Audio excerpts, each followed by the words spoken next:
few things have captured the imagination of mankind more than flight. It's commonly assumed that to achieve it, you need wings. Ford's special vehicle team begs to differ.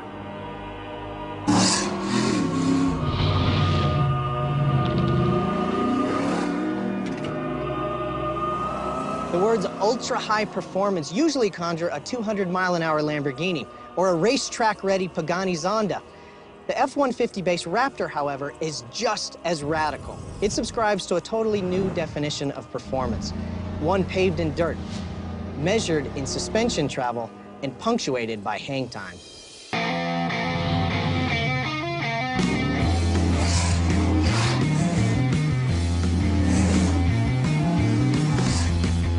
Okay, so it jumps rather than flies, but this much airtime is close enough.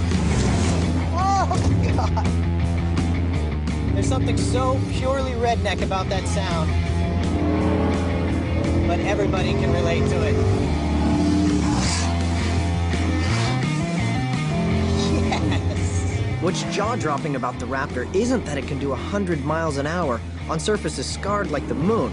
It's not that it'll cost you just 42 grand. No, it's that the Raptor is just a plain old production car. The Raptor is available with Ford's new V8, a 6.2-liter with 411 horsepower and 434 foot-pounds of torque.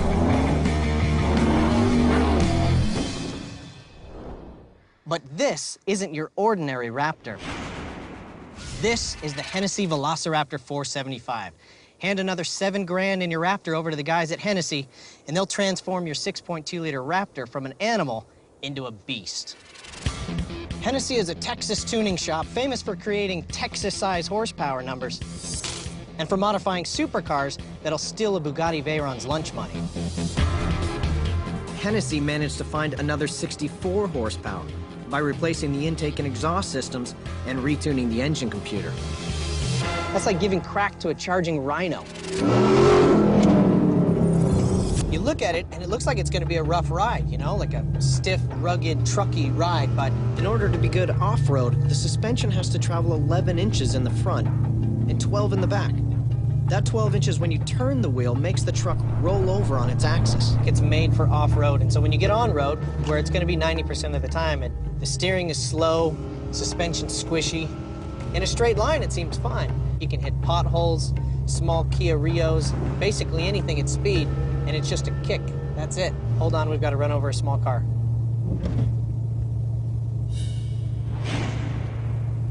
It's like sitting on a marshmallow. It's just floating down the road.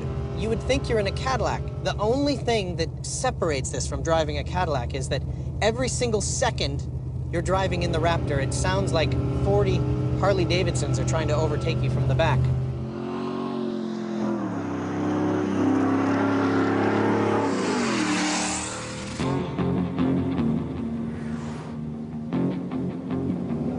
As if the Raptor wasn't visually disturbing enough, Hennessy's installed a loud button, which takes it to ear-threatening decibels. Anybody walking by can't help but just be absolutely pissed off. It's like hell is broken loose, like Armageddon. It's awesome. In Monte Carlo, you may get some action in a Lamborghini or a Ferrari. In Eloy, you're the king in the Raptor. My reign was short. The Raptor was a heat magnet. I was politely told to leave town. It's attracting attention. It's what it's supposed to do, right?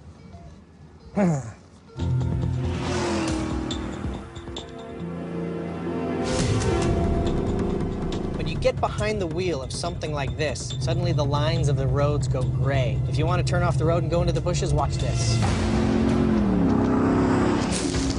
Yes! Wow. All four wheels spinning.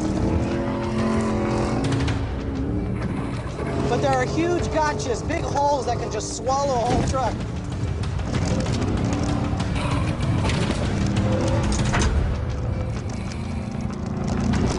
That right there was the size of a Volkswagen. Sure you could spend 40 grand on a Camry or something like that? But will it do this? I don't think so. Oh my gosh, I cannot believe how hard I'm pushing this truck right now.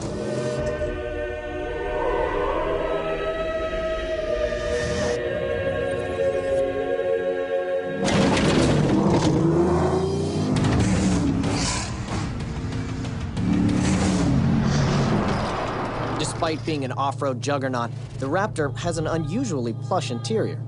But it's got these weird knobby gauges where it's like if you have forgotten you're in a truck, they remind you by showing you big mud tires all over the dashboard. And the color-coding interior, frankly, it raises the hair on the back of my neck. The reason for that is I think it flat out reminds me of a PT Cruiser.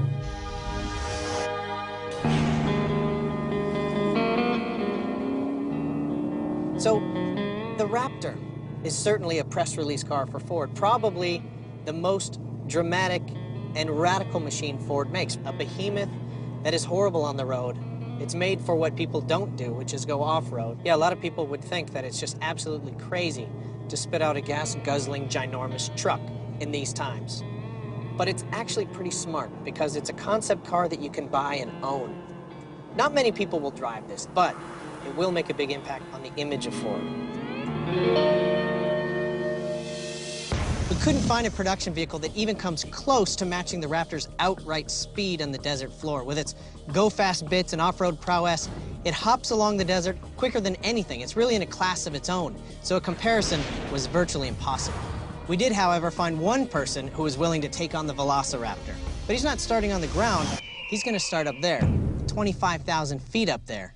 He's a halo jumper. Halo, or high altitude low opening, is a military free-fall technique first tested by the U.S. Air Force in 1960 to help pilots ejecting at altitudes up to 35,000 feet. It was then adopted by special forces during Vietnam, who were able to fly at high altitude out of missile range and then drop into enemy territory undetected by radar. This Halo specialist's identity is classified, and since he trains Navy SEALs how to leap from the heavens and kill people undetected, if I even see him, he may have to kill me. He kind of reminds me of Darth Vader. The race will be exactly 5 miles from start to finish. The Raptor will face a combination of asphalt, rough trail, and open desert. The course is set on land designated for cattle grazing, so by law, they have the right of way. If I mess with the cows, the rancher has the legal right to shoot me. The Halo jumper will start 25,000 feet up, giving him exactly 5 miles of falling. He will free fall at speeds up to 120 miles an hour until he hits 2,000 feet. Then he must open his chute, or we'll be taking him home in a bucket. To beat the Halo jumper to the finish line, I've got to get there in just over 4 minutes, which means averaging 71 miles an hour. That's unbelievably fast, considering there are sand traps, jumps, and cows between me and the finish line. And he's just falling. He's been breathing pure oxygen for the last 45 minutes to rid his bloodstream of nitrogen. If he doesn't, as he climbs, the nitrogen will expand in his blood vessels and he'll get the bends, the same way the diver can. At this altitude, he's also at risk of oxygen deprivation. Have no doubt, this is very dangerous. I was 60 seconds from the most insane race of my life. 25,000 feet above me was my opponent, a Halo jumper. Both of us were about to hurdle 5 miles to the finish line. It was time to prepare the Raptor. Push the traction control, hold it for 5 seconds, and it flashes, alerting you of the potential danger.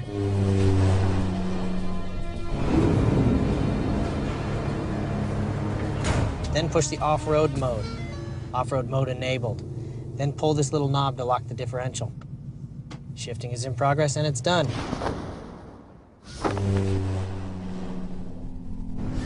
5, 4, 3, 2,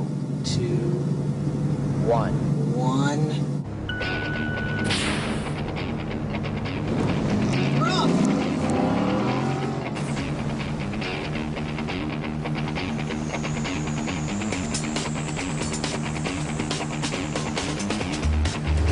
I got a bad start there. All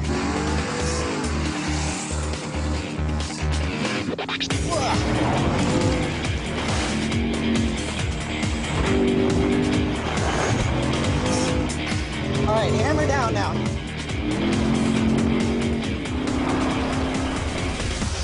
As Halo Man hurtled earthwards, he shaped his body to create the least resistance to the rushing air around him.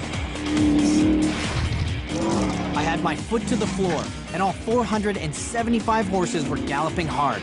I was hitting 80 miles an hour. The Raptor's giant shocks just soaked it up. Darth had reached terminal velocity, 120 miles an hour. Then, he used the Force to go even faster.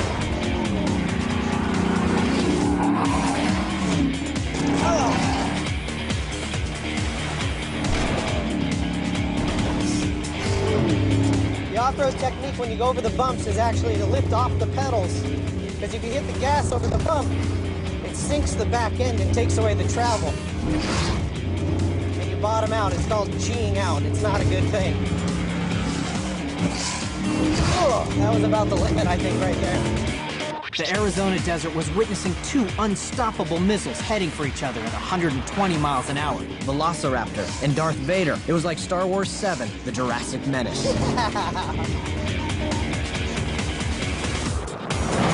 2 minutes down, and I had to be behind. But ahead was 1.5 miles of pavement. Time to floor it. A little bit of asphalt to make up a little time here. I think the top speed's about 120 miles an hour. There's 115. He's falling like a bat out of hell. And I'm doing 120 miles an hour.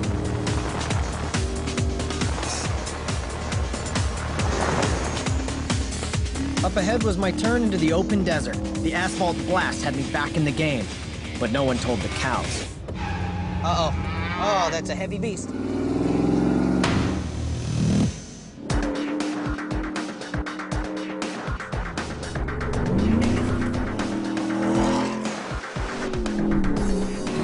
I had 2 miles of track and open desert to the finish line. Every twist and turn, I tried to get a glimpse of the tiny black dot above me. I don't see him yet. But how could I? He was using gravity as his jetpack.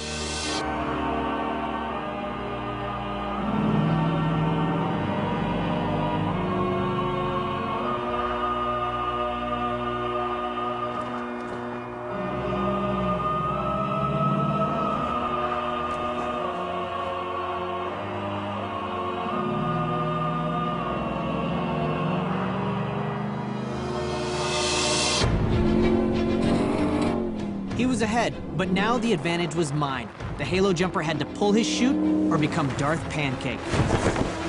As the canopy opened, he decelerated violently to 60 miles an hour. This was my chance. No more twisting and turning. The Raptor and I were headed to the finish line as the crow flies, whatever lay ahead. This is what makes this truck badass. Yes! Halo Guy was just 1,000 feet above the finish line and I could see the flags ahead. We were neck and neck.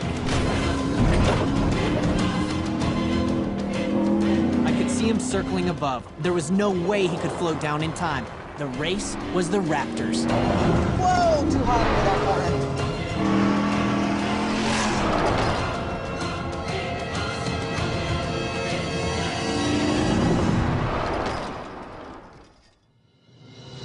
Suddenly, he threw his parachute into a dive, spiraling towards the ground at 90 miles an hour. No, there he is!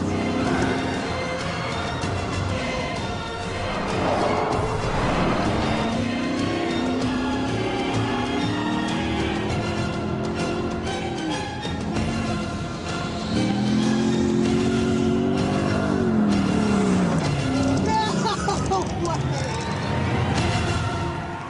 I thought I had it before. Oh!